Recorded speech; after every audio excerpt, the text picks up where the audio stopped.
अगर आप किसी मार्केट में जाएं और वो बेहंगम सी मार्केट हो, तो क्या आप अपनी दुकान आराम से ढूंढ लेंगे?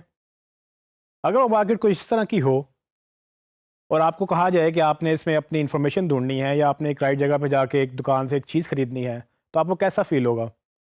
आप यकीनन इसमें घूम सकते हैं। अगर मैं आपको कहूँ कि एक प्लाज़े में जाएं और वहाँ जाकर आप एक मार्केट प्लेस में इस तरह से एक नक्शा देखते हुए अपनी दुकान ढूंढें, तो क्या आप ढूंढ लेंगे? यकीनन इधर ढूंढना दुकान को आसान है, बजाय इसके कि आप इसमें ढूंढें। सो यही हालात कुछ वेबसाइट्स के भी होते हैं। इसी तरह से अगर वेबसाइट स्ट्रक्चर्ड नहीं होगी, ना ही यूज़र अपनी इन्फॉर्मेशन ढूंढ सकेगा, ना ही गूगल उस पर इन्फॉर्मेशन ढूंढ सकेगा। तो एक अच्छी वेबसाइट का स्ट्रक्चर क्या होता है, इस वीडियो में हम इसी की बात करेंगे। तो एक अच्छी वेबसाइट का स्ट्रक्चर कुछ इस तरह से हो सकता है कि जैसे कि आप देख रहे हैं कि एक आपकी वेबसाइट का होम पेज होगा, फिर आपकी वेबसाइट के मेन पेजेस होंगे और उसके बाद आप अपनी वेबसाइट्स के सब पेजेस या सब सेक्शन बना सकते हैं। और ये इंफॉर्मेशन जिस तरह से फ़्लो कर रही है, यूज़र जब आएगा वो पहले होम पेज पे आएगा, फिर वो इनर पेजेस पे जाएगा और फिर वो बॉटम पेजेस पे, यानी कि वो इनर पेजेस के इनर पेजेस पे भी जा सकता है।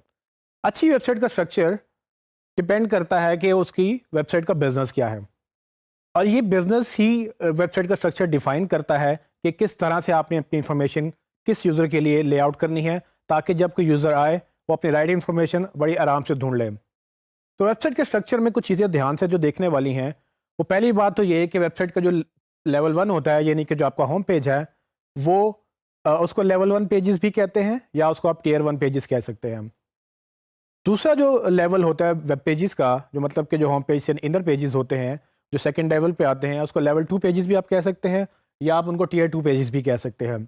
और इसी तरह से अगर आप एक लेवल नीचे चले जाएँ, तो आप टियर 3 या लेवल 3 पेजेस काउंट करते हैं उनको, और इसी तरह से आप करते चले जाएँ तो वो टियर और लेवल बढ़ते चले जाते हैं। इस बात का आपने ख्याल रखना है कि गूगल लेवल 4 तक पेजेस को देखता है। जैसे ही आप लेवल 4 से आगे जाएंगे तो गूगल पॉसिबिलिटी है कि उन पेजेस को मिस करना शुरू कर दे। और यही वजह है कि हम वेबसाइट का स्ट्रक्चर अंडरस्टैंड कर रहे हैं, क्योंकि हमने इसको एसईओ के लिए यूज़ करना है। हर वेबसाइट जो है उसका स्ट्रक्चर उसके बिजनेस पे डिपेंड करता है। सो अगर आपका बिजनेस ई कॉमर्स का है तो आपका वेबसाइट का स्ट्रक्चर डिफरेंट होगा। अगर आपका सिंपल सर्विसेज बेस्ड बिजनेस है या आपका किसी और तरह का बिजनेस है जिसमें ज़्यादा पेजेस नहीं चाहिए, तो उसका डिफरेंट स्ट्रक्चर होगा। तो फॉर एग्जांपल एक स्ट्रक्चर जो है वो इस तरह से हम ले सकते हैं। अगर आपकी वेबसाइट ज़्यादा बड़ी है, उसमें हज़ारों की तादाद में पेजेस हैं, तो एक स्ट्रक्चर कुछ इस तरह का भी हो सकता है। अब ये डिपेंड करता है कि आपकी वेबसाइट किस तरह से मैनेज हो रही है या आपके बिजनेस किस तरह से मैनेज हो रहा है, उस पर आप बात करेंगे।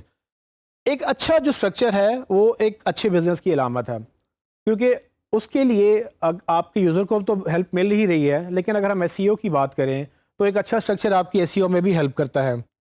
उसकी रीज़न क्या है कि गूगल जब आपकी वेबसाइट पे आता है तो वो आपकी वेबसाइट का कंटेंट नहीं पढ़ता, बेसिकली वो आपसे आपकी वेबसाइट के पीछे जो कोड है वो पढ़ता है। इस पे हम मज़ीद बात करेंगे, लेकिन ये चीज़ अंडरस्टैंड करना ज़रूरी है कि वो कोड कैसे स्ट्रक्चर्ड है और कैसे एक पेज से दूसरे पेज पे चला जाता है।